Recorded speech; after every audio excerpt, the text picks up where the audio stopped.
Welcome to my channel untold discrete. आज discrete math के हम बहुत इम्पोर्टेंट टॉपिक लॉजिकल ऑपरेटर को स्टडी करेंगे। ठीक है, जिसमें हम बहुत इम्पोर्टेंट लॉजिकल ऑपरेटर्स को स्टडी करेंगे, उनकी डिटेल्स जानेंगे कि उनमें होता क्या है बेसिकली। राइट, एक्सक्लूसिव और उसमें फर्स्ट है हमारे पास एक्सक्लूसिव और। राइट, एक्सक्लूसिव और क्या होता है? हमने एंड ऑपरेटर पढ़ा, और ऑपरेटर पढ़ा, हमने नॉट ऑपरेटर पढ़ा। एक्सक्लूसिव और का क्या मतलब है? एक्सक्लूसिव मतलब कि जिद्दत आना। ठीक है, और ऑपरेटर ही है, उसमें जिद्दत आई है, उसमें कुछ एक चेंजिंग आ गई है और उसका नाम चेंज कर दिया गया है, उसको नाम दे दिया गया एक्सक्लूसिव और का। ठीक है, let P and Q be the prepositions. The exclusive or of P and Q is denoted by P exclusive or Q or P XOR Q. ठीक है, it is a preposition that is true when exactly one of the P and Q is true and is false otherwise. ठीक है, इसमें basically अब आप गौर कर रहे हैं ना, तो दो चीज़ें डिस्कस की गई हैं। ठीक है, जो पहली चीज़ डिस्कस की गई है वो हमारे पास है P, उसका सिंपल है। ठीक है, कि इसको किससे रिप्रेजेंट किया जाएगा। ठीक है, पी स्टार ये प्लस राउंड क्यू, जब हमारे पास ये सिंबल आ जाएगा इसको कहते हैं एक्सक्लूसिव और। ठीक है, इसको रीड भी एक्सक्लूसिव और ही किया जाता है। ठीक है, लेकिन ये सिंबल जब भी दो वेरिएबल्स के दरमियान आ जाएगा तो हमें पता लग जाएगा कि जनाब यहाँ पर एक्सक्लूसिव और यूज़ किया गया है। अब एक्सक्लूसिव और अपनी प्रॉपर्टी रखता है। ठीक है, उसकी प्रॉपर्टी है कि जब वो वेरिएबल्स के दरमियान जब भी अप्लाई होगा तो वो क्या करेगा कि उसमें जब एक वेरिएबल के अंदर ट्रू होगा तो वो ट्रू कर देगा उस वैल्यू को, और अगर दो वेरिएबल्स के अंदर ट्रू आ जाए या सेम वैल्यूज जहाँ आ जाएंगी एक्सक्लूसिव और वहाँ पे फॉल्स देता है आंसर। ठीक है, सेम वैल्यूज नहीं आनी चाहिए, सेम देखते ही ये क्या करता है जी, फॉल्स कर देता है। फॉर एग्ज़ाम्पल अगर आपके पास फॉर एग्ज़ाम्पल हमारे पास यहाँ पर एग्ज़ाम्पल है स्टेटमेंट की, कि स्टेटमेंट किस तरह, अगर ये इंग्लिश स्टेटमेंट में लिखा जाए तो इसको किस तरह लिखा जाएगा। ठीक है, हम पहले ये देख लेते हैं। Let P and Q be the proposition statement that state. ठीक है, जिनकी स्टेटमेंट कुछ ही है। A student can have a salad with dinner. ठीक है, a student have salad can have a salad with dinner and a student can have a soup with dinner. ठीक है, और एक स्टूडेंट क्या करता है कि उसके पास सूप है डिनर में। ठीक है, what is the P exclusive और क्यू? द एक्सक्लूसिव और ऑफ पी एंड क्यू।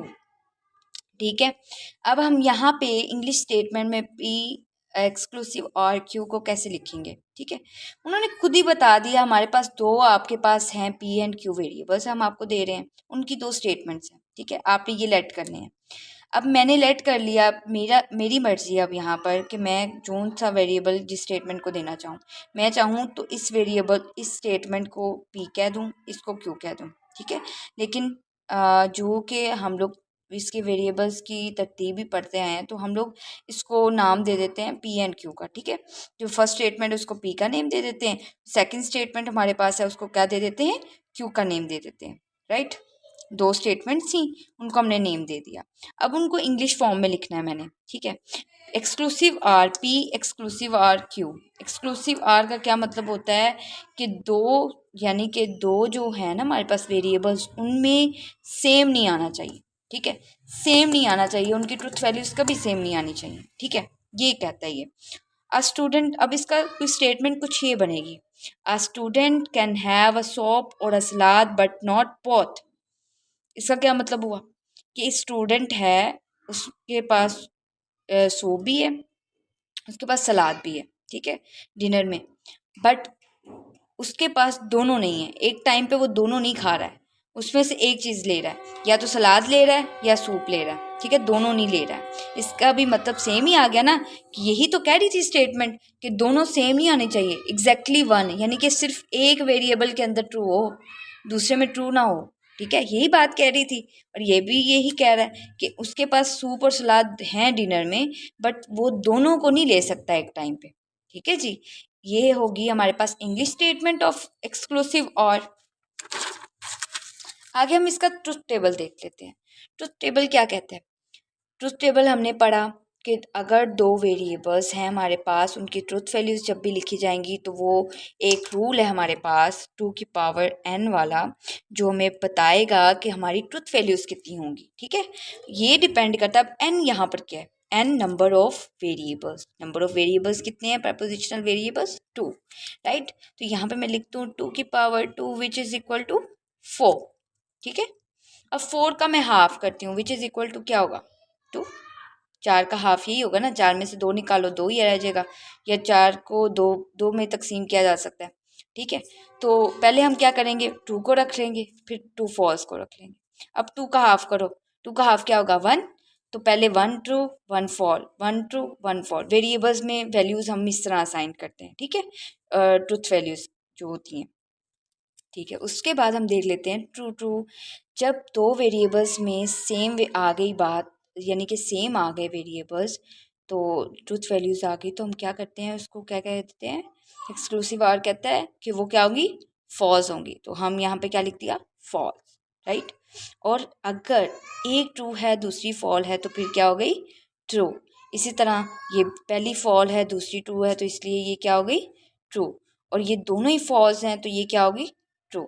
जी, इतनी सी बात थी, इतना सा था हमारे पास एक्सक्लूसिव और, राइट। अब हम नेक्स्ट पढ़ते हैं कंडीशनल ऑपरेटर। जो हमारे पास नेक्स्ट ऑपरेटर है वो कंडीशनल ऑपरेटर है। ठीक है जी, कंडीशनल ऑपरेटर में क्या होता है कि हम एक स्पेसिफिक कंडीशन लगा देते हैं। ठीक है, कंडीशन, उसके नाम से जाहिर है कंडीशन की बात कर रहे हैं, तो इसका मतलब कोई ना कोई कंडीशन यूज़ हुई हुई है अंदर। ठीक है, वो क्या करता है, ऑपरेटर के ऊपर कंडीशन लगा देता है कि अगर पहला वेरिएबल जो हमारे पास है उसमें ट्रू है और सेकंड वेरिएबल में फॉल है, तो ऐसी टर्म फॉल होगी। अदरवाइज जितने भी आ जाए ना, जितने भी आ जाए और उनमें ये चीज़ ना हो, पहला ट्रू ना हो दूसरा फॉल ना हो, तो वो फॉल नहीं होगा। ठीक है, कंडीशनल ऑपरेटर ये बात करता है, सिंपल इतनी सी बात करता है।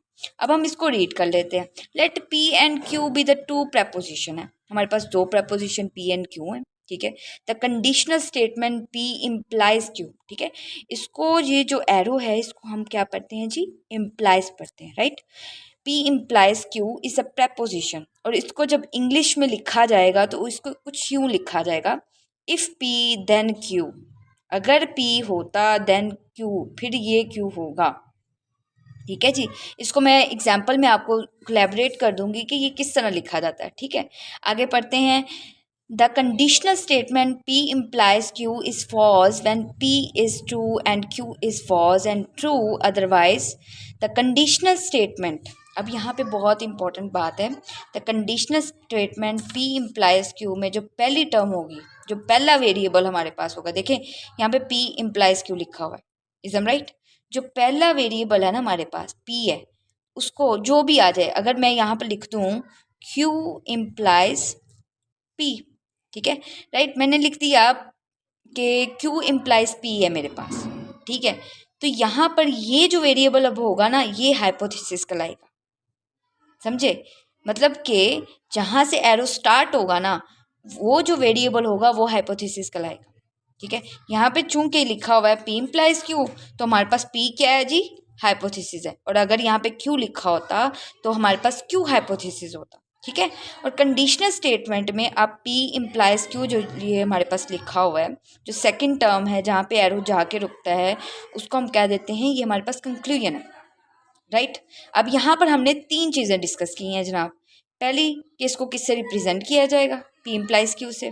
इसको इंग्लिश स्टेटमेंट में कैसे हम फाइंड करेंगे कि इस पर ये वाला ऑपरेटर लगा हुआ है, उसमें P इफ़ और देन का यूज़ आ जाए ना, तो समझ जाओ कि यहाँ पे कंडीशनल ऑपरेटर लगा हुआ है, इस पर कोई और ऑपरेटर इस्तेमाल नहीं हुआ। ठीक है, उसके बाद इसकी ट्रुथ वैल्यूज़ क्या होंगी और कैसे आएंगी? ट्रुथ वैल्यूज़ ऐसे आएंगी कि अगर पहला जो हमारे पास हाइपोथेसिस है वो ट्रू आ जाए और जो कंक्लूजन है वो फॉल आ जाए। हमें बताया ना हाइपोथेसिस और कंक्लूजन क्या है। ठीक है, P अगर ट्रू हो जाए और Q क्या हो जाए, हमारे पास फॉल्स हो जाए, then it is true, then it is false. ठीक है, और अगर ऐसा ना हो, फिर कुछ भी आ जाए, वो हमारे पास क्या होगा? ट्रू होगा। ठीक है, अब हम इसकी थोड़ी सी एक स्टेटमेंट देख लेते हैं। स्टेटमेंट में इसको कुछ यूँ बताया गया, ठीक है, स्टेटमेंट को अब थोड़ा सा रीड कर लेते हैं हम लोग। Let p be the statement, हमें उन्होंने खुद ही बता दिया कि हमने पी को लेट करना है, ये वाली स्टेटमेंट। मारिया लर्न्स, अच्छा आपने नोटिस किया कि एक्सक्लूसिव और एंड, जब आप प्रीवियस वीडियो भी देखेंगे ना तो उसमें भी एग्जांपल दी गई हैं, उसमें पी और क्यू को हमें खुद दे दिए गए हैं और कहा गया है कि आप असाइन कर लें, जो मर्जी असाइन कर लें इनको। लेकिन जब इसकी एग्जांपल्स दी गई हैं या इसकी जब भी एग्जांपल आपके पास आएंगी ना तो ये खुद असाइन करके देंगे कि पी कौन सा है, क्यू कौन सा है। ठीक है, यहाँ पे उन्होंने क्या किया है, पी बी द स्टेटमेंट, उन्होंने कहा कि पी की ये स्टेटमेंट है। ठीक है, हमें नहीं ये कहा कि let P and q are the two proposition है और आगे उनकी ये दो स्टेटमेंट है, आप जो मर्जी इनका नेम रख लो, पी और क्यू में से जो मर्जी रख लो इसका नेम। ठीक है, let p be the statement Maria learns discrete mathematics and Q is a statement Maria will find a job. ठीक है, express the statement P implies Q are as statement in English. हमने अब ये statement को English form में लिखना है।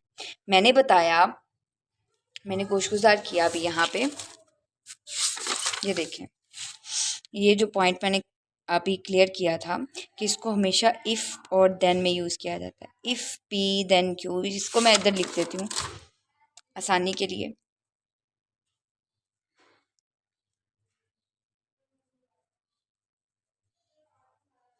Then Q, इसको इस तरह लिखा जाएगा हमेशा। ठीक है, अब यहाँ पे हमारे पास ये स्टेटमेंट उन्होंने दे दी। उन्होंने कहा Maria learns discrete mathematics and q the statement Maria will find a job, express statement p implies q as a statement in English. ठीक है, अब पी हमें क्या कहा कि मारिया लर्न्स डिस्क्रीट मैथ, ठीक है, हम जानते हैं।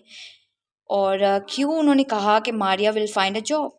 ठीक है, उसके बाद हमने क्या करना है, इसमें इंग्लिश स्टेटमेंट में इसको चेंज करना है, इफ़ पी देन क्यू। ठीक है, इफ़ पी, अब पी वाली स्टेटमेंट हमारे पास क्या है, इंग्लिश फॉर्म में लिखना है। पी हमारे पास क्या है यहाँ पे, मारिया लर्न्स डिस्क्रीट मैथ। ठीक है, ये हमारे पास पी वैल्यूज़ है। ठीक है, तो मैं क्या लिखूँगी, इफ़ के बाद मैंने पी लिखना है। पी क्या है मेरे पास, मारिया लर्न्स डिस्क्रीट मैथ, हो गया। उसके बाद मैंने लिखना है then she will find the job. ठीक है, वही बंदी ने जॉब फाइंड की है। तो यहाँ पर हम इंग्लिश के वर्ड्स को तो चेंज करना जानते हैं ना, कि एक ही बंदे के बारे में बात कर रहे हों तो फर्स्ट में नेम, सेकंड में उसकी ही शी वगैरह लगा लेते हैं हम लोग। सही है, फिर इफ़ और देन यहाँ पर सबसे ज़्यादा फोकस करने वाली चीज़ है। इफ़ और देन अगर किसी स्टेटमेंट इंग्लिश स्टेटमेंट में आ जाता है और हमें कहते हैं प्रपोजिशनल में चेंज करो, भाई यहाँ तो हमने प्रपोजिशन से इसको इंग्लिश स्टेटमेंट में किया। अगर यही स्टेटमेंट मेरे पास बनी आ जाती तो फिर मुझे कैसे पता लगता यहाँ पर इफ़ और देन यूज़ किया गया। तो मैं इसको जहन में रख के क्या करती, पी इम्प्लाइज क्यू लिख देती। क्लियर, आई होप कि ये थोड़ा बहुत आपको क्लियर हो गया हो। अब हम इसका ट्रुथ टेबल देखते हैं। जो उन्होंने ट्रुथ वैल्यूज़ के बारे में कहा था, आया उन्होंने सच बोला था या झूठ बोला था, हम उसको क्लियर करते हैं पहले। ठीक है जी, यहाँ पर क्या हो रहा है कि हमारे पास दो वेरिएबल्स हैं।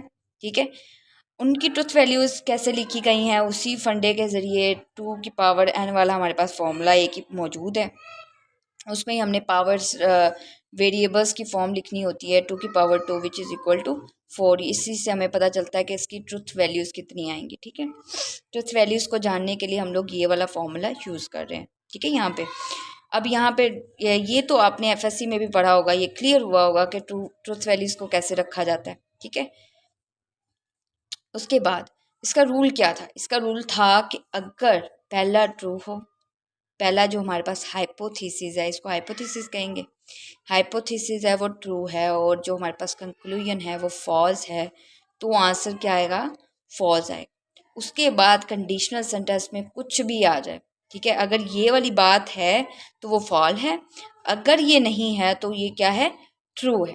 ठीक है, तो हम क्या करेंगे, अब ट्रू कर देंगे। तो ये दोनों ट्रूथ है, ट्रू कर दिया। इसमें है प्रॉब्लम, इसमें पहले ट्रू फिर फॉल आ रहा है, तो इसको हम क्या लिखेंगे, फॉल्स। सही है, और पहले फॉल्स आ रहा है फिर ट्रू आ रहा है, तो इसको हम क्या लिखेंगे, ट्रू। इसमें फॉल्स आ रहा है, इसमें भी क्या लिखेंगे, ट्रू। हमने सिर्फ एक कंडीशन को देखना है, अगर पहले ट्रू ना हो बाद में फॉल ना हो, अगर ये आ गया है तो ये क्या है, फॉल्स है। बाय कंडीशनल ऑपरेटर, अच्छा जी, बाय कंडीशनल ऑपरेटर को अब हम रीड करेंगे। ये बहुत इम्पॉर्टेंट ऑपरेटर है। ठीक है, इसमें हम क्या होता है, इसमें ये होता है कि जब दो लाइव वेरिएबल्स में जो ट्रुथ वैल्यूज़ हैं वो लाइक आ जाएं या एक दूसरे जैसी आ जाएं तो हम लोग उसको क्या कर देते हैं, ट्रू कर देते हैं। अदरवाइज वो क्या होती हैं, फॉल्स होती हैं। ठीक है, और इनको रिप्रेजेंट किया जाता है बाय इम्प्लीकेशन के साइन से। ठीक है, और इनको जब भी इंग्लिश वेरिएबल्स में लिखा जाएगा इफ़ एंड ओनली इफ़ लिखा जाएगा। सही है, अब यहाँ पे हमने 3 चीज़ें डिस्कस करनी है। अब हम इसको थोड़ा सा रीड कर लेते हैं ताकि हमें थोड़ा सा और क्लियर हो जाए। Let P and Q be the preposition। हमारे पास पी और क्यू दो preposition है। The biconditional statement p implies q is a preposition। ठीक है, जब भी पी बाय कंडीशनल का होगा तो बाय कंडीशनल का साइन कुछ ये शो करता है। ठीक है, इस तरह शो किया जाता है इसके साइन को, या ये सिंबल है, ये इससे डिनोट किया जाता है बाय कंडीशनल को। ठीक है, और जब इंग्लिश स्टेटमेंट में कभी कोई सेंटेंस लिखा आपके सामने आ जाए और उसमें if and only if use हो रहा हो तो इसका मतलब ये है कि इसके अंदर जो ऑपरेटर इस्तेमाल हुआ है वो बाय कंडीशनल ऑपरेटर है। ठीक है जी, अब आगे इसकी ट्रुथ वैल्यूज़ के बारे में बताया गया कि जी दो वेरिएबल्स के दरमियान अगर ये दोनों सेम आ जाएं तो क्या होगी, ट्रुथ वैल्यूज़ ट्रू होंगी। ठीक है, P implies Q true when P and Q have the same truth values and is false otherwise। ठीक है, बाय कंडीशनल स्टेटमेंट को बाय इम्प्लीकेशन भी कहा जाता है। ठीक है, फॉर एग्जाम्पल यहाँ पे हमारे पास इंग्लिश स्टेटमेंट में कैसे लिखा जाएगा उसको देखते हैं हम लोग। ठीक है, let p be the statement. हमारे पास पी स्टेटमेंट देखे, जैसे हमें कंडीशनल में देखें, कंडीशनल में भी हमें उन लोगों ने खुद असाइन करके एक स्टेटमेंट दी, उसको वेरिएबल भी बताया कि इस वेरिएबल की ये स्टेटमेंट है। ठीक है, बाय कंडीशनल में भी क्या होगा, सेम चीज़ हो रही होगी। ठीक है, अब इस एग्जाम्पल पे फोकस करते हैं। Let p be the statement. हमारे पास पी एक स्टेटमेंट है, you can take the flight. ठीक है, और q be the statement, you buy a ticket. Right into p implies q. ठीक है, पी इम्प्लाइज क्यू फॉर्म में मैंने इसको लिखना चाहती हूँ। ठीक है, बाय इम्प्लीकेशन फॉर्म में। ठीक है, बाय इम्प्लीकेशन क्यू लिखना चाहती हूँ मैं इसको, तो वो कैसे लिखेंगे, एज वी नो, जैसे उन्होंने खुद ही बता दिया कि भाई पी के लिए ये स्टेटमेंट है हमारे पास। ठीक है, p you can take the flight and q you buy a ticket, क्या आप एक टिकट बाय कर सकते हो। ठीक है, अब हम क्या करेंगे, इसको इंग्लिश स्टेटमेंट की फॉर्म में लिखेंगे, वो कुछ यूँ लिखी जाएगी। ठीक है, पी इम्प्लाइज क्यू, उसको कैसे लिखेंगे, यू कैन, इसमें हम क्या पढ़ा था, पी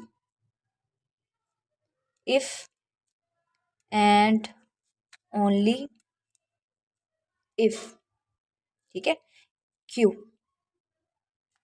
हमारे पास पी स्टेटमेंट क्या थी, पी स्टेटमेंट हमारे पास ये थी, you can take the flight.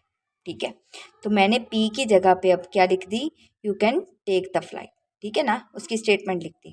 अब मैं क्या करूँगी, उसके ये जो बाय कंडीशनल को शो करता है वो क्या करता है, इफ़ एंड ओनली इफ़, तो मैं इफ़ एंड ओनली इफ़ लिख दूंगी इसकी जगह पे, लिख दिया। ठीक है, उसके बाद मैं लिख दूंगी क्यू, क्यू हमारे पास क्या था, बाय टिकट। ठीक है, यू कैन बाय टिकट, तो ये बिल्कुल हमारे पास बाय कंडीशनल स्टेटमेंट का इंग्लिश फॉर्म में कैसे लिखा जाएगा वो हमने अच्छी तरह से देख लिया। सही है, और अगर मेरे पास ये स्टेटमेंट अब इंग्लिश फॉर्म में आ गई और मुझे कहते हैं प्रपोजिशनल में लिखो आप, प्रपोजिशनल यानी कि वेरिएबल्स फॉर्म में लिखते ना, इसे प्रपोजिशनल फॉर्म में कहते हैं लिखना। ठीक है, तो मैं लिख दूंगी पी इम्प्लाइज क्यू, और मुझे कैसे पता लगेगा, इफ़ एंड ओनली इफ़ से। ठीक है, आई होप कि आपको इसकी थोड़ी बहुत अंडरस्टैंडिंग हो गई हो। आगे हम इसका ट्रुथ टेबल देख लेते हैं जनाब। ट्रुथ टेबल क्या है हमारे पास, ट्रुथ टेबल कुछ ये है कि अगर सिमिलैरिटी होगी ट्रुथ वैल्यूज़ में तो हम क्या करेंगे, उसको ट्रू लिख देंगे, अदरवाइज फॉल्स। तो यहाँ पे हम देखते हैं कि पी और क्यू की जो ट्रुथ वैल्यूज़ हैं दोनों सेम हैं, ट्रू, ये भी ट्रू है तो ये भी ट्रू है, तो यहाँ पर क्या आ गया, ट्रू। अब यहाँ पे क्या है कि पहला ट्रू है, दूसरा क्या हो गया, फॉल्स। यहाँ पे तो गलती हो गई, तो अब ये स्टेटमेंट को फुलफिल ही नहीं कर रहा, तो ये क्या हो गया, फॉल्स। और पहला फॉल्स आ गया फिर ट्रू आ गया, तो इसका क्या मतलब हुआ, ये भी फॉल्स हुआ। और फिर सिमिलैरिटी आ गई, फॉल्स और फॉल्स, इट्स सिमिलर, सो क्या हो गई, ट्रू। अगर आपने नोटिस किया हो, एक्सक्लूसिव और में हम लोग क्या करते थे, अभी पढ़ा,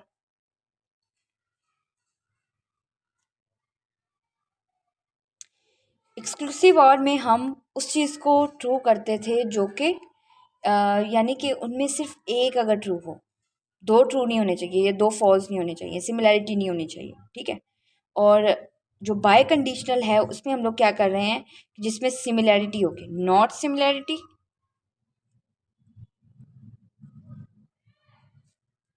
बाय कंडीशनल, सिमिलैरिटी, ठीक है जी, किसमें सिमिलैरिटी होगी, सही है, इसमें सिमिलैरिटी होगी, इसमें सिमिलैरिटी नहीं होगी, सही है।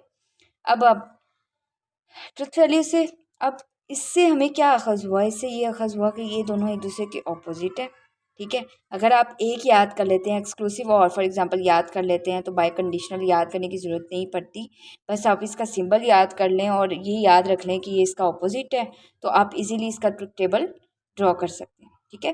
Thank you so much to watch my video, please like, comment, subscribe and share my channels to the other. Thank you so much.